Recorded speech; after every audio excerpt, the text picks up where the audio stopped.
지난 4월 달에 세월호 침몰 사건이 일어난 지 벌써 한 달이 지났습니다만은 아직도 온 나라가 그 충격과 그 슬픔에서 벗어나지 못하고 있습니다. 우리 모두가 다 공감하듯이 이번 세월호 침몰 사건은 우리나라가 소위 경제적으로는 성장하고 발전했다고 하지만 우리 사회 여러 부분들이 얼마나 그 기초가 잘못 넓어졌는가 하는 것을 절실히 깨닫게 해주고 있습니다. 그런 가운데 저는 우리 사회가 오늘날 이렇게 잘못되어진 여러 가지 중요한 원인 중에 하나는 이 사회에서 책임 있는 자리에 있는 사람들이 약속을 지키지 않고 약속을 식은 죽 먹듯이 약속을 곧잘 저버리기 때문이라고 생각을 합니다.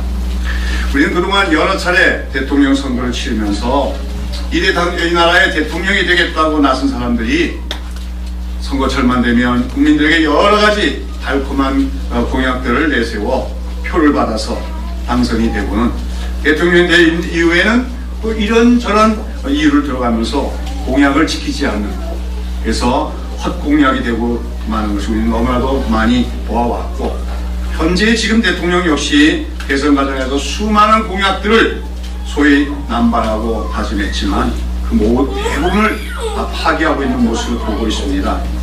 여러분, 이처럼 그 사회 지도층, 책임 있는 자리에 있는 사람들, 특별히 국가의 통치를 책임지고 있는 사람에서부터 이 약속을 어기는 모습은 전 국가적으로 좋지 않은 영향을 미치게 되어집니다.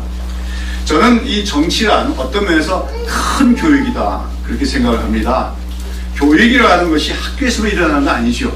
가정교육이란 말이 있듯이 사실은 아이들은 제 집안에서 부모님들을 보고 배웁니다.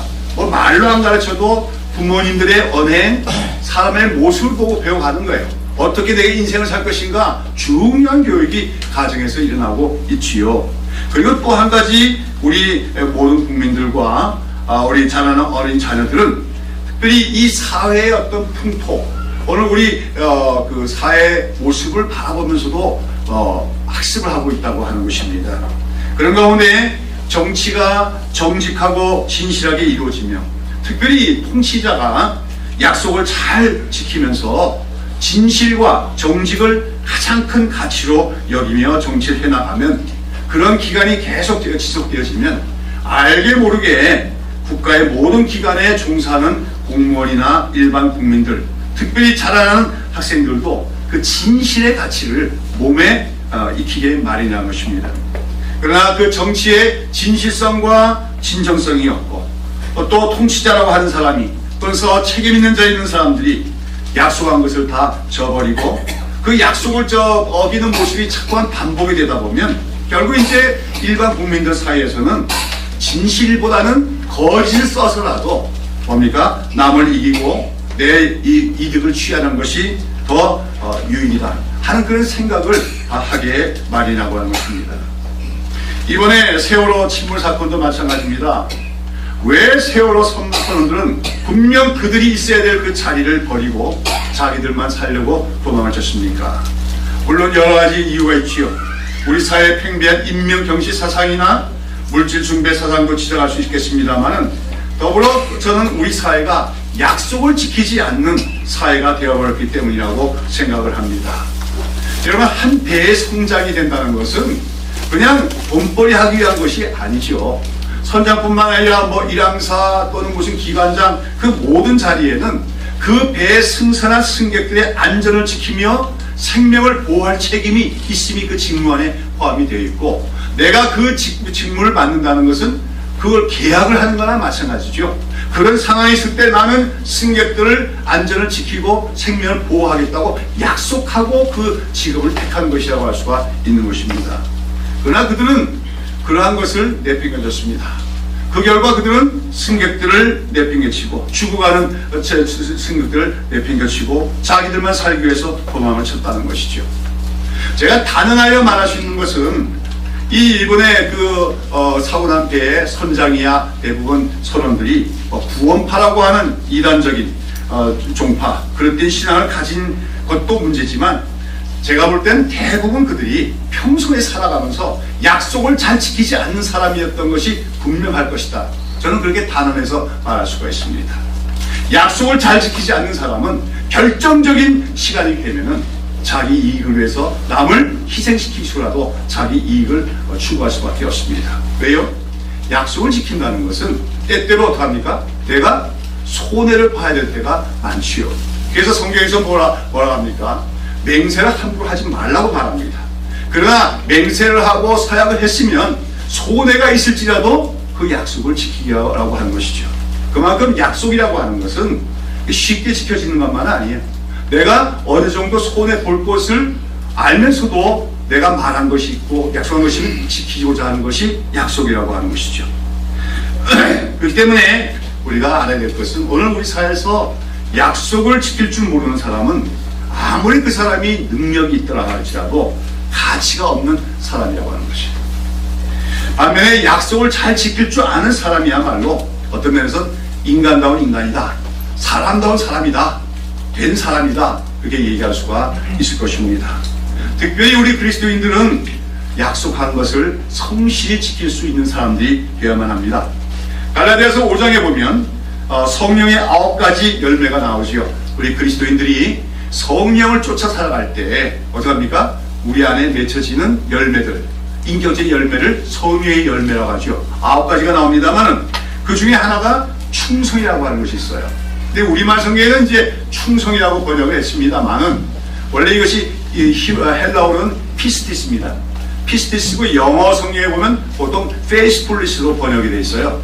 그래서 충성이란 번역이 아주 그릇된 건 아니지만 사실은 원래는 그 의미로 보면 성실함, 신실함으로 번역되는 것이 더 좋을 것입니다. 무슨 말입니까? 우리 그리스도인들이 맺어야 될 성령의 열매, 말하면 우리가 성령을 쫓아가는 삶을 통해서 우리 속의 인격 속에서 맺혀져야 될 특성 중에 하나가 신실함이 있어야 된다고 하는 것을 말하는 것입니다. 여러분, 왜 그렇겠습니까? 왜 우리 그리스도인들이 인격 속에서 신실함의 열매를 맺어야 될까요? 그것은 바로 우리 그리스도인은, 하나님의 백성들은 하나님의 성품을 닮아가야 되는 사람이어야 되는데, 그런 가운데 하나님의 중요한 인격적인 성품 중에 하나가 뭡니까? 바로 신실하심이 있기 때문에 그렇습니다. 여러분, 우리는 기도할 때마다 뭐라고 끝맺음을 하죠? 아멘, 그렇게 끝맺죠. 아멘의 뜻이 무엇입니까? 아멘이라는 말은 히브리어로 진실로 또 참으로 그런 뜻이에요. 근데 우리가 이 기도할 때마다 아멘, 하나님 아버지께 아멘 하고 기도 끝낸다는 것은 우리 하나님은 우리 기도를 들으시고 반드시 약속하신 것을 지켜주시는 분임을 믿습니다 하는 고백이 아멘이라고 할 수가 있다고 하는 것이죠. 그렇습니다. 우리는 하나님께 기도할 때마다 아멘 하지만 우리 하나님과 우리 예수님의 별명이 있다면 그게 바로 아멘이십니다. 계시록에서 보면 우리 예수님의 별명이 아멘이라고 얘기하고 있지요. 그 아멘이란 말은 반드시 그 약속하신 것을 이루시는 분이다, 신실하게 지키시는 분이다 하는 것을 의미한다는 것입니다. 여러분, 이처럼 하나님은 어떤 분이냐 할 때 신실하신 분으로서 반드시 약속하신 것을 지키시는 분이다 하는 그런 사실, 그러므로 그렇게 약속을 반드시 지키시기 때문에 우리가 그분을 절대적으로 신뢰하고 믿을 수 있다, 그런 사실을 보여주는 우리 하나님의 이름이 바로 여호와라고 하는 이름인 것입니다. 이미 제가 설교했을 텐데 창세기를 쭉 보시면은 창세기 1장에 보면 하나님이 천지를 창조하시냐 나오죠. 하나님이라고 하는 그 명칭으로 나오는 본문이 있고 2장에 보면 여호와께서 사람을 창조하실 때 이렇게 나오죠. 그래서 야훼, 즉 여호와라고 하는 명칭이 나오는 경우가 있어요. 거기서 이제 그 하나님이라는 명칭, 히브리어로 엘로힘이라고 할 때는 그래서 주로 하나님의 크고 위대하심 또는 하나님이 한 분이신 하나님이심을 나타내는 용어가 바로 엘로힘으로서, 엘로힘이라는 것은 바로 하나님에 대한 일반적인 명사라고 할 수가 있습니다. 그에 반해서 여호와라고 하는 명칭, 원래 야훼입니다만은 이 여호와라고 하는 명칭은 우리 하나님이 어떤 분이신가를 잘 보여주는 고유명사로서, 원래 그 야훼라고 하는 뜻은 항상 계신 분이다 그런 뜻이에요. 지금도 계시고 미래에도 계실 것이고 또 영원히 계실 분이라고 하는 뜻이 바로 야훼라고 하는 이름의 의미입니다. 이러한 지금도 계시고 장차도 계실 것이고 영원히 계실 것이다 하는 것은 우리에게 무엇을 의미합니까? 그것은 하나님은 변함이 없으신 분이라는 것을 우리에게 말해주고 있다고 하는 거죠. 히브리서 13장 8절에 보면 예수 그리스도는 어제나 오늘이나 영원토록 동일하시니라, 이런 말씀 나오죠.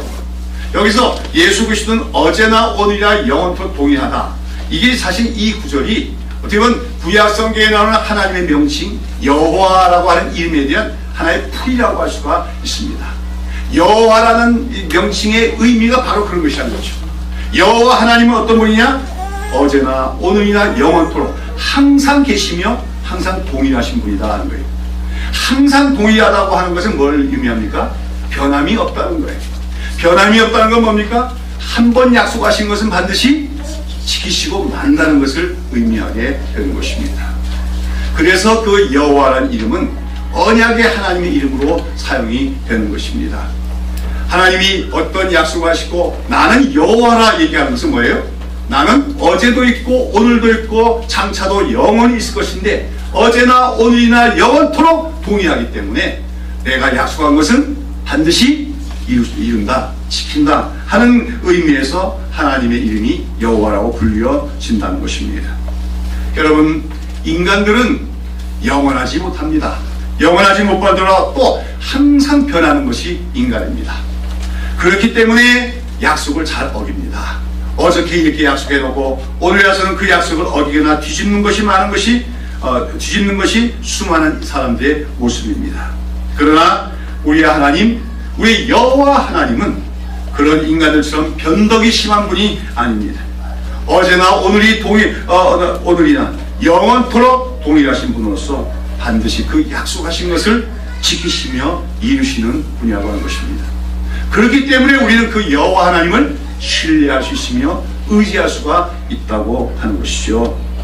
그런 가운데 우리가 성경을 봅니다마는 이 성경은 바로 그러한 여호와 하나님, 어제나 오늘이나 영원토록 동일하신 그 하나님께서 어떻게 인간들에 대한 구원 계획을 세우시고 그 구원에 대한 또 약속을 하시고서 그 약속을 이루어 가시는가 하는 것을 증거하고 있는 책이 바로 성경인 것입니다. 그리고 그처럼 하나님이 인간의 구원을 위하여 약속하신 걸 언약이라고 하는데, 모든 성경은 그러한 하나님의 언약이 어떻게 세워졌으며 또 어떻게 실현되어 나가는가를 보여주는 것이 바로 이 성경책이라고 하는 것이죠. 그러니까 성경책은 무슨 윤리책이 아니고 하나님의 언약에 관한 책이라고 얘기할 수 있습니다.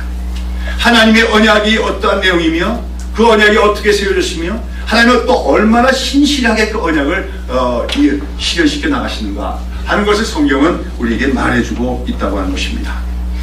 앞서 이제 우리가 창세기 강의를 하면서 창세기 3장에서는 하나님께서 인간에게 명하신 것 뭡니까? 모든 에덴 동산의 모든 실과를 먹되 선악을 알게 하는 나무의 실과는 먹지 말라고 금지하셨지만 인간이 그 하나님 명령을 어기고 선악과를 따먹음으로써 불순종함으로써 타락하게 되고 또 범죄하여 타락하게 된 것을 보았습니다. 자, 그러나 그렇게 하나님께서는 그들이 범죄하면 정령 죽일 것이라고 미리 선언하셨지만 그들이 범죄하자 말 그에게 죽음이 오자 말자 하나님께서는 그들에 대한 구원의 계획을 세우시고 알려주시는데 그것이 바로 창세기 15장에 나오는 여자의 후손 언약입니다. 즉 장차 여자의 후손인 한 구원자가 와서 인간의 범죄의 그 배후 세력인 사탄을 멸하실 것을 약속한 것입니다. 그리고 그 창세기 3장의 그 부분에서 이제 하나님께서는 에덴 동산에서 추방되는 그 아담과 하와에게 가죽옷을 입혀주심을 통해서 장차 올 그 여자의 후손이 뭡니까? 자기의 희생적인 죽음을 통하여 인간들의 허물과 수치를 덮어주실 것을 계시하여 주셨다고 하는 것입니다.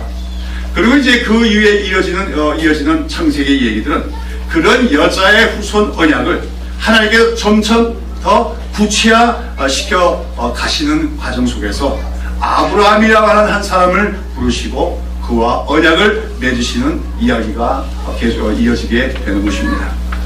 우리가 이미 살펴봤습니다마는 하나님께서는 아브라함을 갈대아 우르로부터 불러내서 가나안 땅으로 가게 하십니다.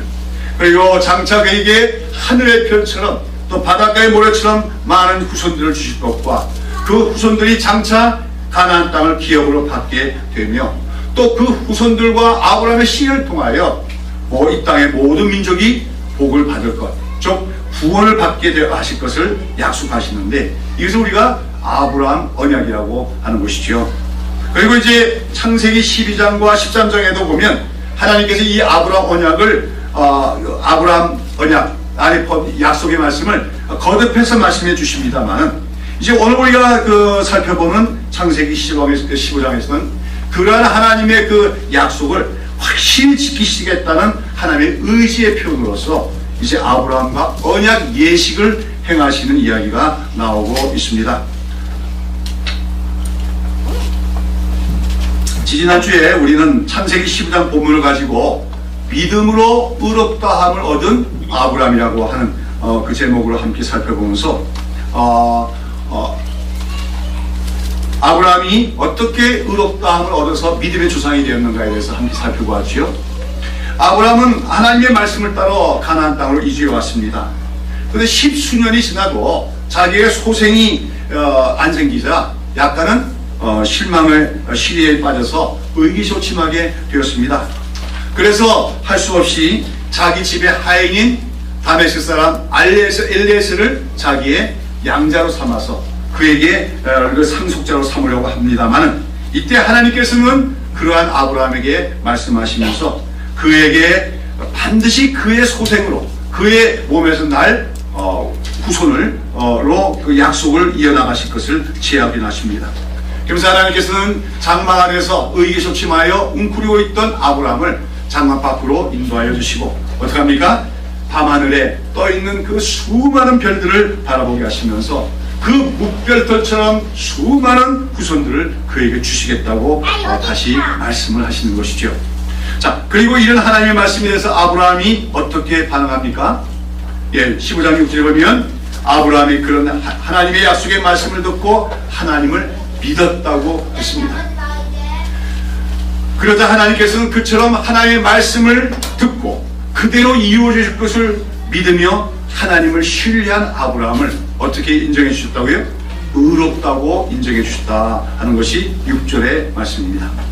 자, 그처럼 이 아브라함이 하나님을 믿으니 하나님이 약속하신 것을 하나님이 약속하신 걸 믿었을 때 의롭겠다함을 얻은 걸 뭐라고 합니까? 이신칭이라고 부르며 이것은 바로 이제 기독교 신앙의 기본적인 원리가 되어집니다. 바로 이 모든 인간이 구원받을 수 있는 유일한 길은 뭡니까? 믿음으로만 구원받음이 가능함을 보여주고 있고 그런 면에서 아브라함은 유대인의 조상이 아니라 모든 믿는 자들의 조상이 되어진다 하는 사실에 대해서 제가 말씀을 드렸습니다. 자, 근데 15장의 이제 본문, 그처럼 6절에 보면 아브라함이 여호와를 믿으니 여호와께서 이를 그의 의로 여기시고 아브라함이 하나님 믿었습니다. 또 하나님이 그를 의롭다고 불러주셨습니다. 근데 그 위에 이어지는 얘기에 보면은 이처럼 아브라함 비록 그 수많은 후손들의 하나님의 말씀을 듣고 믿었지만 그 다음으로 하나님께서 장차 이 땅을 너의 후손들에게 주겠다. 나는 너에게 이 땅을 주기 위하여 기업으로 주기 위하여 갈대아 우르에서 너를 인도해낸 여호와라 이렇게 말씀을 해주시자 이번엔 약간은 좀 미심쩍어하는 반응을 보이고 있는 것을 우리가 보게 되어집니다. 7절과 8절 함께 읽으시겠습니다. 다 같이 한번. 또 그에게 이르시되 나는 이 땅을 내게 주어 소유를 삼게 하려고 너를 갈대아인의 우르에서 이끌어낸 여호와니라. 그가 이르되 주 여호와여 내가 이 땅을 소유로 받을 것을 무엇으로 알리까? 그렇게 하지요. 그가 하나님을 온전히 믿었다면 어떻게 해야 돼요? 내가 이 땅을 너에게 주리라 그러면 뭐예요? 아멘 믿습니다. 그렇게 되죠. 그런데 앞서 6절에서는 그가 많은 후손을 주겠다는 약속을 듣고 믿으니 의로 여기겠다 했는데 여기서는 또다시 그 땅을 주겠다 하시니까 뭡니까? 주여 하나님께서 이 땅을 내게 소유로 주실 것을 내가 어떻게 알 수가 있습니까? 이렇게 질문하고 있다는 것이죠. 이것은 한마디로 아브라함이 완전히 전폭적으로 믿은 것이 아니라 조금은 의심쩍어하는 것이다 하는 것이라고 얘기할 수가 있습니다. 자, 앞서도 말씀드린 것처럼 하나님께서 아브라함과 언약을 맺으시는데 그 언약에는 세 가지의 약속이 내포되어 있습니다. 무엇입니까? 첫 번째, 수많은 후손들을 주시겠다는 것. 그 다음에 그 후손들에게 장차 이 가나안 땅을 기업으로 주시겠다는 것. 그 세 번째는 그 후손들과 특별히 아브라함의 씨라고 지칭되는 어떤 아브라함의 후손을 통하여 이 땅의 모든 민족이 복을 받게 되리라, 구원을 받게 되려고 하는 그 약속, 그것이 바로 아브라함 언약의 세 가지 약속입니다. 자, 그런 가운데 이제 오늘 하나님께서 이미 후손에 대한 약속을 대제하게 해주셨고 아브라함도 그걸 믿었습니다. 그렇죠? 그런데 그 땅에 대한 약속을 주시니까 아브라함이 뭐랍니까? 주여하여 내가 이 땅을 소유받은 것을 무엇으로 알리까 하고 약간은 조금 완전한 믿음이 아닌 미심쩍은 응답을 하고 있는 것을 보게 됩니다. 여기서 우리가 알게 되는 것은 아브라함이 믿음으로 의롭다함을 얻었지만 그의 믿음이 아직 견고하거나 아주 성숙한 믿음만은 아니었다 하는 것을 우리가 알 수가 있다는 것이죠. 우리 믿음은 우리가 하나님 믿을 때 그 믿음이 처음부터 된 믿음이 아닙니다. 우리 믿음은 아주 작은 데서 시작합니다. 그러면서 점차 자라가게 마련인 것이죠. 자, 여러분, 수많은 후손들을 주실 것에 대한 하나님의 약속을 믿었다면 그 동일한 하나님께서 이 땅도 너에게 주리라 그러면 어떻게 돼요? 그것도 역시 그대로 이루어질 줄을 믿어야 되겠지만 아브라함은 내가 그렇다면 내가 이 땅을 소유를 받아 그럼 무엇으로 알리까? 이렇게 질문을 던집니다. 근데 이것은 우리가 알아야 될 것은 이것은 불신앙이라기보다는 하나님의 약속을 하나님을 믿고 하나님의 약속을 믿기는 믿지만 그 약속에 대한 증거를 보여주시기를 구한 것이라고 할 수가 있다고 하는 것입니다. 그렇습니다. 우리가 성경을 보면은 많은 믿음의 사람들이 하나님의 약속을 듣고서 곧바로 확신하여 믿는 것이 아니라 그 약속이 이루어지라고 하는 증거를 뭔가 보여주시기를 하나님께 구하는 것을 우리가 더 볼 수가 있습니다. 가령 사사기에 보면 기드온이 사사로 부르심을 받고서도 뭡니까? 하나님께서 반드시 자기와 함께 해주시는 증거로 무언가 표적을 보여주시기를 구하고 그에 대해서 하나님께서 응답하신 것을 볼 수가 있습니다. 또 신약성경에서도 보면 예수님이 부활하신 이후에 도마는 어떻습니까? 도마가 예수님을 전혀 불신한 게 아닙니다. 그는 예수님을 믿고 있어요. 그러나 믿기는 믿지만 정말로 예수님의 부활하셨는가? 그걸 확신할 수 없어 뭐라고 합니까? 자기가 반드시 다시 사신 예수님의 그 몸에서 십자가에서 생긴 그 상처를 내가 만져보고서야 내가 믿겠노라 그렇게 얘기합니다. 그에 대해서 예수님은 어떻게 합니까? 그 다음번에 다시 나타나셔서 그 도마에게 의심하지 말고 뭡니까? 그 상처에 손을 놓고 만져보라고 말씀을 하고 계시죠. 여기서 우리가 이 기드온이나 도마의 믿음은 완전한 불신은 아닙니다. 믿지 않는 자들의 불신앙 같은 불신은 아니에요. 하나님을 믿기는 믿는데 아직 부족한 믿음입니다. 아직 연약한 믿음입니다. 견고치 못한 믿음입니다. 그럴 때 그 믿음을 그 연약한 믿음은 항상 어떤 걸 구할 때가 많습니까? 하나님 무언가 증거를 좀 보여주십시오. 그렇게 구할 때가 있다고 하는 거죠. 주님은 나중에 도마에게 뭐라고 하십니까? 너는 이제 보고서야 믿느냐? 그럼 어떤 자가 복이 있다? 보지 않고도 말씀만 듣고 믿는 자가 더 복이 있다고 말씀하죠. 오늘 우리의 믿음은 자라가야 돼요. 그래서 마침내는 우리가 눈에 아무것도 안 보여지고 손에 드러나는 증거가 없더라도 하나님의 약속하신 말씀이 있으면 하나님 말씀 그대로 이루어질 걸 믿는 그러한 성숙한 믿음에 이어야 될 줄로 믿습니다. 그러나 그 믿음이 한꺼번에 이루어지는 게 아니에요. 오랜 세월을 통하여 연단을 통하여 특별히 말씀 생활을 통하여 그 믿음은 점차 견고해지고 자라나게 된다는 것이죠. 오늘 아브라함도 마찬가지입니다. 이미 6절에서 아브라함은 하나님을 믿음으로 뭐예요? 의롭다함을 얻었다고 했어요. 그러나 다 곧바로 이어지는 하나님의 그 약속의 말씀에 대해서 내가 무엇을 통하여 그것을 확신하며 믿을 수가 있겠나이까? 약간은 뭡니까? 의심적인 태도를 나타내고 있다고 하는 것이죠. 한마디로 아브라함의 믿음은 아직도 그 속에 때로는 흔들리는, 때로는 의심이 섞여있는 그런 불완전한 믿음이었습니다. 그런데도 하나님은 그 아브라함을 뭐라고 했다고요? 의롭게 여겼다고 성경은 얘기하고 있는 것입니다. 여러분, 오늘 여러분 하나님을 믿지요? 근데 하나님 믿긴 믿는데 여러분의 믿음이 부족하다고 생각되실 때가 없습니까?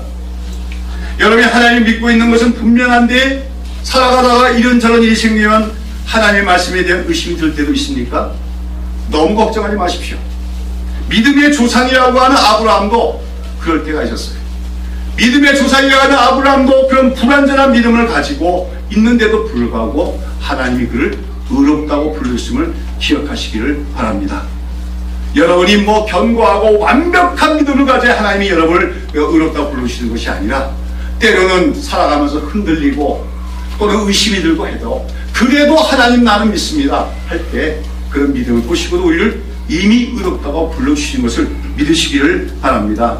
그런 가운데 우리가 하나님을 믿기는 하지만 그러나 삶의 문제에서 또 살아가면서 여러 가지 문제로 때로는 하나님이 믿어지지 않고 또 하나님의 약속의 말씀에 대해 의심이 드는 것들이 있다면 하나님께 솔직히 고백하며 간구하시길 바랍니다. 마가복음에 나오는 것처럼 귀신 들린 어떤 아이의 아버지가 예수님께 구했던 것처럼 주여 내가 믿나이다 나의 믿음 없는 것을 도와주소서 이렇게 기도하는 여러분 되시기를 바랍니다. 주여 내가 믿나이다 나의 믿음 없는 것을 도와주소서. 모순이 되지 그렇죠? 내가 믿나이다 그러는 것은 내가 믿음 없는 것을 도와달라고 얘기하죠. 거기서 알아야 할 것은 나는 기본적으로는 믿지만 그러나 그 믿음이 아직도 연약하고 부족해서 때로는 의심도 들고 때로는 흔들기도 합니다. 그런 고백입니다. 그런 우리를 도와주셔서 그런 우리의 믿음을 주셔서 이것이 우리 오늘 믿음의 성숙 과정에 있는 우리들이 늘 하나님께 드려야 될 기도의 모습이 될 줄로 믿습니다. 그런 기도를 하나님은 기뻐해 주셔요. 그래서 때로는 우리의 믿음이 아직 어릴 때 하나님은 어떤 나타나는 표적이나 증거를 통해서 우리가 더 믿음이 자라도록 도와주실 때도 있음을 기억해야 될 줄로 믿습니다. 사실은 여러분 주여 내가 믿나이다 나의 믿음 없는 것을 도와주소.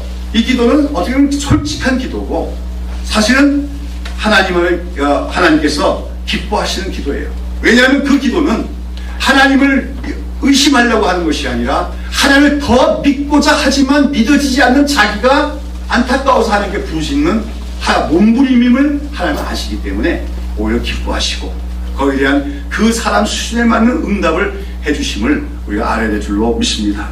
오늘 이거 창세기 15장에 나오는 아브라함과 하나님께 맺으신 언약의 그 가는 기사도 마찬가지입니다. 자, 하나님께서는 그 후손들을 하늘별처럼 많이 주시겠다 했을 때 아브라함이 믿었어요. 그러나 그 땅을 또 기업으로 주시겠다고 하니까 아브라함은 그 당시 정말 뭐 유목민의 하나로서 다른 가나안 족속들은 여기저기 땅들을 차지하겠는데 자기는 땅떼기 하나, 손바닥만한 땅떼기가 하나 없기 때문에 근데 내가 어떻게 이 땅을 기업으로 차지할 수 있습니까? 이렇게 하나님께 의문을 나타냈다고 하는 것이죠.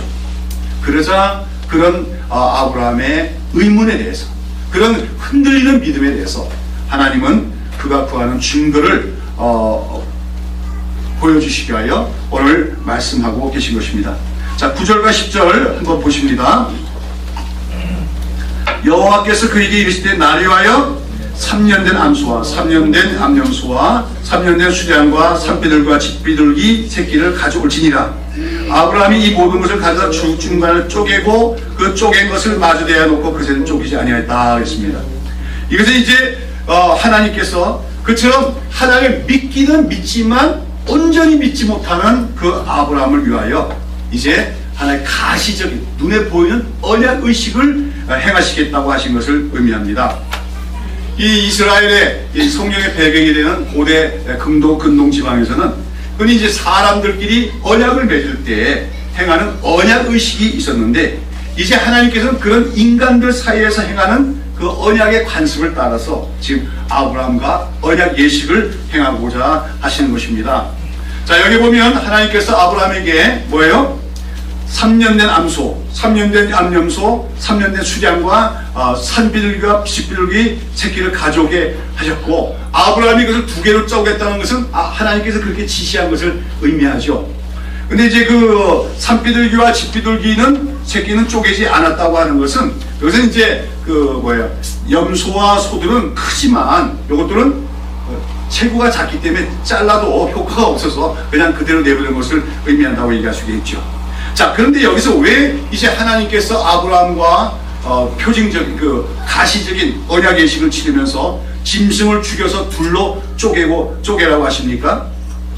여기 말은 이제 언약이라고 하는 그 단어에 그 의미가 담겨 있습니다. 언약이라고 하는 말이 히브리어는 베리트입니다. 근데 이 베리트란 말은 원래 영어로 보면 cut off, 둘로 쪼갠다는 말.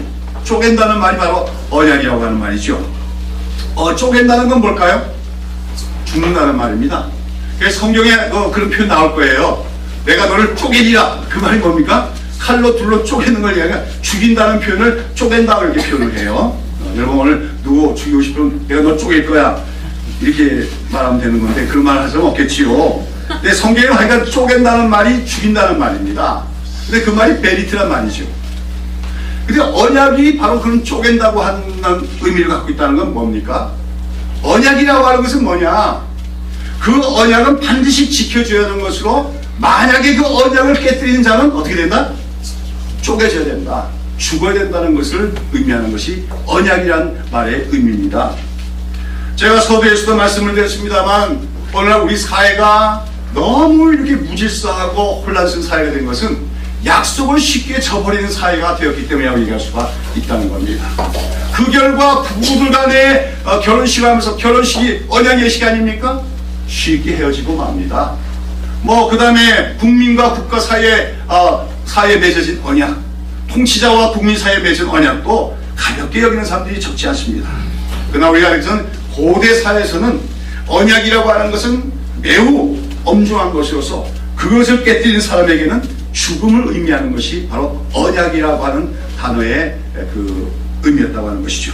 자, 그런데 지금 하나님께서는 아브라함에게 그 언약하신 바 내가 장차 너에게 이 땅을 기업으로 주리라 하는 그 약속을 반드시 지키실 것을 지금 확약하시면서 그러한 고대 문화의 언약 의식을 통해서 그 하나님이 그 언약을 반드시 이루시리라, 그 약속을 반드시 이루시라고 하는 의지를 표현하고 계신 것입니다. 자, 그런데 오늘 여기 15장에 나오는 이 언약 예식에 보면 아주 특이한 점이 하나 있습니다. 자, 오늘 여기 17절에 보시면 어떻게 됐습니까? 해가 져서 어두울 때 연기나는 화로가 보이며 타는 횃불이 쪼갠 사이로 고기 사이로 지나더라 했습니다. 여기서 쪼개진 고기 사이로 지나간 횃불, 이 횃불이 뭘까요? 성경에서는 우리 하나님이 임재하실 때 불과 같은 형상으로 임하실 때가 많은 것을 말해주고 있습니다. 그렇죠? 하나님 눈에 보이는 분은 아니지만 하나님이 임재하실 때 흔히 불의 형상으로 나타날 때가 많죠. 그래서 여기 횃불이라고 해서 바로 하나님의 임재의 상징물로서 횃불이 바로 쪼개진 고기 사이로 지났다는 것은 바로 그 쪼개진 언약의 표징물 사이로 누가 지나가셨음을 의미하는 겁니까? 하나님께서 지나가셨음을 의미한다는 거지요. 그렇다면 원래는 이 쪼개진 짐승들 사이에 누가 지나가야 됩니까? 원래는 아브라함도 지나가야 되는 거예요. 왜냐하면 언약이라고 하는 것은 항상 누구 간에 이루어지는 겁니까? 쌍방 간에 이루어지는 것이 원칙이죠. 그래서 이제 그 보통 언약 의식을 치를 때는 여기 보이는 것처럼 짐승을 하나 잡아서 쪼개놓고 계약의 당사자가 어떡합니까? 같이 그 사이를 지나갑니다. 그 무슨 말 하는 거죠? 너나 나 둘 중에 한 사람의 누구라도 이 언약을 깨뜨린 자는 뭐예요? 쪼개지리라, 죽을 것이다. 이걸 갖다 서약하는 것, 맹세하는 것이 바로 언약 예식이죠. 그런데 오늘 이 35장에 나오는 이 언약, 여기서 이제 특별히 횃불로 상징되어진 하나님께서 그 쪼개진 짐승 사이로 지나갔기 때문에 이 언약을 횃불 언약이라고 부릅니다만은 여기서는 이 언약 의식에서는 누가 그 쪼개진 짐승들 사이로 지나갑니까? 횃불만 지나갑니다. 하나님만 그 쪼개진 사이로 지나가고 계시다는 것이요. 여러분, 이것은 무엇을 의미합니까? 바로 하나님께서 아브라함과 세우시는 그 언약을 이루시는 것은 아브라함의 노력과 아브라함의 어떤 수고로 이루어지는 것이 아니라 오로지 하나님 자신의 주권과 하나님 자신의 열심과 의지에 있으면 그 언약이 성취되리라 하는 것을 말해주고 있다고 하는 것입니다. 하나님께서는 아브라함에게 많은 후손을 주고 땅을 주시고 또 그 복의 근원이 되겠다고 약속하십니다마는 이제 그 모든 약속을 반드시 이루실 것을 확약하시면서 친히 하나님께서 그 죽은 짐승의 쪼개진 시체들 사이에 지나가심으로써 뭐라고 말씀하신 것입니까? 내가 반드시 그 약속을 지키리라. 내 생명을 걸고 그 약속을 지키리라고 확약하고 계시다고 하는 것입니다. 자, 여러분 보십시오. 오늘 이 아브라함과 언약을 맺고 계신 그 하나님, 그 여호와 하나님은 어떤 분이십니까? 또 그 여호와 하나님 앞에 서 있는 아브라함은 누구입니까? 여호와 하나님은 창조자십니다. 온 우주의 주인이시며 통치자이십니다. 그에 반해서 아브라함은 정말로 보잘것없는 연약한 죄인에 불과한 존재가 아닙니까? 그러나 하나님께서 그 보잘것없는 그 아브라함에게 내가 약속한 것을 반드시 이루시겠다고 하는 당신의 의지를 보여주시기 위해서 이러한 언약의식을 행하시면서 내가 내 생명을 걸고 너와 맺은 언약을 이루겠다 하는 그 결의를 지금 보여주고 계시다는 것이죠. 쉽게 말해서 하나님께서 이 횃불 언약을 통해서 나는 너와 맺은 언약을 내가 죽어서라도 반드시 이룰 것이다, 그렇게 말씀을 하고 계신 것이라고 할 수가 있다는 것입니다. 여러분, 하나님께서 내가 죽어서라도 이 약속을 지키시겠다 하는 것이 말이 되는 겁니까? 이 말이 되는 말입니까? 먼저는 그 위대하신 하나님께서 그 보잘것없는 피조물에 불과한 인간에게 그렇게까지 말씀하실 필요가 없어요. 내가 하겠다 하면 되는 것이 뭘 이렇게까지 하십니까? 그러나 하나님은 스스로를 낮추시고 인간의 그 눈높이에 맞춰서 낮아지셔서 친히 그 쪼개진 짐승 사이로 자신이 지나가시면서 내가 그 약속을 지키마, 이렇게 말씀하고 계시다는 것이죠. 더군다나 하나님은 어떤 분입니까? 영원하신 분입니다. 영생하신 분입니다. 그런데 그런 하나님이 어떻게 죽을 수가 있겠어요? 근데 그 하나님께서 내가 이 약속을 지키지 않는다면 내가 죽으리라, 이렇게 말씀하고 계신다는 게 말이 되는 것입니까? 말이 안 되는 말이 아닙니까? 그런데 하나님께서는 오늘 이 아브라함과 그 말이 안 되는 일을 하고 계신 것입니다. 먼저는 하나님이 그 하늘 높은 곳에서 땅으로 낮추셔서 지극히 작은 자의 모습으로 인간들과 같은 수준에서 언약을 맺고 계십니다. 그리고 자신의 생명을 걸고 죽음을 걸고라도 내가 이 언약을 반드시 이루마, 이렇게 확약하고 계시다고 하는 것이죠. 우리는 여기서 이미 하나님은 하나님의 죽음을 예고하고 있다고 할 수가 있는 것입니다. 여러분, 하나님이 죽으실 수 있습니까? 없습니까? 존재론적으로 하나님이 죽으실 수 없는 분이에요. 그런데 하나님이 나의 죽음을 두고 죽음으로써 이 약속을 지키겠다고 말씀하십니다. 여기서 예수 하나님은 이미 장차 하나님이시고 하나님의 아들이신 예수 그리스도가 이 땅에 오셔서 십자가에 죽으실 것을 말씀하고 계신 것입니다. 그리고 바로 그 예수님의 십자가 죽음을 통하여, 아니면 하나님의 죽음을 통하여서 우리 인간을 향한 구원의 계획과 뜻을 이루시고야 말 것을 여기서 확고하게 표명하고 계신 거라고 할 수가 있습니다. 이분이 바로 우리가 믿는 여호와 하나님의 사실을 우리는 오늘 똑똑히 기억해야 될 줄로 믿습니다. 내 생명을 걸고라도 내가 약속을 지키겠다. 내가 죽음을 통해서라도 약속을 지키겠다. 반드시 내가 너희들을 구원해내겠다.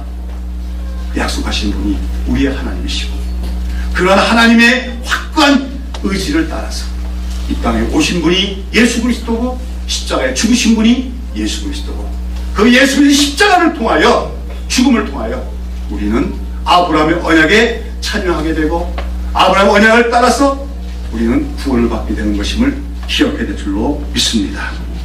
사랑하는 여러분, 이 말씀을 들을 때 우리 마음에 큰 감동이 있기를 바랍니다. 그 크고 위대하신 하나님, 영원하신 하나님, 죽으실래야 죽으실 수가 없는 생명의 하나님께서 인간의 자리까지 낮춰주시며 그 인간들의 방법으로 언약의 방법을 통해서 약속을 다시 재확인시키시며 내 생명을 걸고 내 죽음을 통하여 약속을 이루시겠다고 말씀하시는 그 하나님, 그 하나님이 온전히 계시된 것이 바로 예수 그리스도의 십자가 죽음임을 우리는 오늘 깨달아야 되는 것입니다. 오늘 여러분, 하나님께서는 아브라함의 그 땅을 너와 네 후손에게 주시겠다고 약속하셔요. 근데 그 땅에 대한 약속은 어떻게 이루어집니까? 물론 1차적으로는 장차 이스라엘 민족이 가나안 땅을 정복하고 차지함으로써 이 언약이 성취되어지죠. 그러나 이것은 이 가나안 땅은 하나님 나라에 대한 상징입니다. 이는 궁극적으로 장차 아브라함의 후손들로 믿음으로 구원받을 하나님의 백성들이 하나님의 땅을 차지하게 될 것에 대한 약속이라고 할 수가 있는 것이죠. 여러분, 인간은 아담이 범죄한 이후 에덴 동산에서 쫓겨남으로써 하나님 나라를 잃어버린 존재가 된 것입니다. 원래 인간은 창조될 때부터 하나님 나라에서 사는 존재로 만들었어요.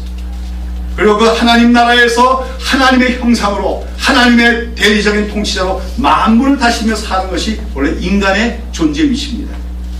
그러나 인간이 타락했을 때, 범죄했을 때, 그들은 하나님과 교제하며 생명을 누리시는 에덴 동산에서 쫓겨났을 뿐만 아니라 하나님 나라 밖의 존재가 되었습니다. 그래서 이 세상 나라에 속했고 마귀의 나라에 속했고 흑암의 나라에 속해서 종처럼 자란 존재가 되었습니다. 그러나 이제 하나님께서 가나안 땅을 너의 후손에게 주겠다는 약속 속에는 이제 아브라함처럼 하나님 믿는 자들에게, 믿음으로 의롭다함을 얻는 자들에게 하나님 나라를 회복시켜 주실 것을 약속하고 계신 것입니다. 오늘 우리는 예수님을 믿음으로 하나님 나라를 다시 회복한 사람인 것을 기억해야 됩니다. 물론 그 하나님 나라는 아직 완성되지 않았죠. 예수님이 다시 오실 때 그 하나님 나라는 완성될 줄로 믿습니다. 그러나 하나님은 그 하나님의 나라에 대한 약속을 내가 반드시 이루리라. 죄로 말미암아 에덴 동산에 추방되어진 존재가 되었고 하나님 나라를 상실한 존재가 되어진 너희를 반드시 구원해내서 너의 죄를 다 씻고 용서할 뿐만 아니라 너희를 다시 하나님 나라의 뭡니까? 왕과 같은 존재로 회복시켜 주시겠다고 약속하신 것이 바로 아브라함 언약의 실질적인 내용임을 기억해야 됩니다. 그러면서 하나님은 그 언약을 이루시겠다고 하는 의지의 표현으로서 오늘 이 횃불 언약의 의식을 행하고 계신 것이죠. 그리고 이 횃불 언약은 궁극적으로는 예수님의 십자가의 죽음을 예표한 사건이었다고 할 수가 있다고 하는 것입니다. 여러분, 다시 한번 말씀드립니다. 오늘 아브라함, 참 그 보잘것없는 아브라함, 또 믿음도 하나님 믿기도 하지만 때로는 의심하기도 하는 아브라함. 그러나 그 아브라함과 인간적인 방법, 인간적인 관습을 따라 언약 예식을 치르면서 스스로를 낮추시고 그 비천한 자리까지 오시면서 내가 반드시 그 약속을 이루랴. 내 생명을 두고 내 죽음을 통하여서 내가 너희를 향한 그 구원의 뜻을 이루시겠다고 말씀하신 분이 우리가 믿는 여호와 하나님이시요 예수 그리스도의 하나님이신 아버지신 하나님이신 것을 기억하시기를 바랍니다.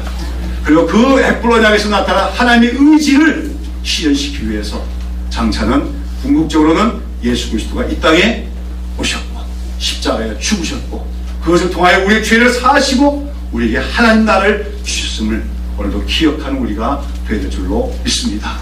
우리는 이처럼 구원받은 자로서 이러한 하나님을 절대적으로 신뢰하고 의지하고 살아가는 주의 백성들이 되어야 될 줄로 믿습니다. 특별히 우리는 약속을 신실하게 지킬 수 있는 주의 백성이 되어야 될 거예요.